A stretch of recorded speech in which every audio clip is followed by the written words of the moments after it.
ഇപ്പോൾ വയസ്സായിട്ടുള്ള, അതായത് 50 വയസ്സിന് മുകളിലുള്ള കുറച്ച് പേരാണ് ഈ പണിയുമായിട്ട് ബന്ധപ്പെട്ട് നീങ്ങുന്നത്. അത് പഴയ സാമഗ്രികൾ, കൊട്ട, വട്ടി, മുറം ഇവ ചെലവാകുന്നില്ല. അതുകൊണ്ട് പുതിയ പുതിയ സാങ്കേതികപരമായിട്ടുള്ള വസ്തുക്കളാണ് ഇപ്പം നിർമ്മിക്കുന്നത്. ചെറിയ ചെറിയ കരകൗശല വസ്തുക്കൾ, പൂക്കൊട്ട, മീൻകൊട്ട, വിസറികൾ, പെൻ കേസ്, നരബക്കുകൾ,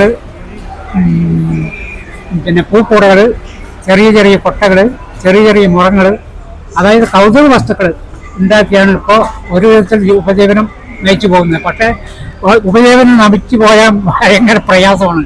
കാരണം ഇത് വിറ്റ് പോകുന്നില്ല. കാരണം ടെക്നിക്കലായിട്ട് അപ്പുറത്ത് മെഷീനറീസിൽ കൂടെ പല സാധനങ്ങളും ഉണ്ടാക്കി കൊണ്ടിരിക്കുകയാണ്.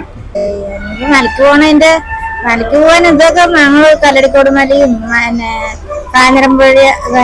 കാഞ്ഞിരമ്പടിയിലും ഒക്കെ പോയിട്ട് വേണം കിട്ടണമെങ്കിൽ. അത് കിട്ടണമെങ്കിൽ ആന, കടുവ എന്റെ ഇടയിൽ നിന്നാണ് ഇപ്പൊ ഞങ്ങളത് കൊണ്ടുവരുന്നത്. ജീവൻ പണിയും വെച്ചിട്ടാണ് കൊണ്ടുവന്നിട്ട് നമ്മളിപ്പോ പണിയും പണ്ട് ഉണ്ടാക്കി ചീന്തി ഉണക്കി നെയ്തിട്ട് വലിയ മെച്ചമൊന്നുമില്ല. നമ്മുടെ തൊഴിലല്ലേ പറഞ്ഞ് ചെയ്യാന്ന് മാത്രം.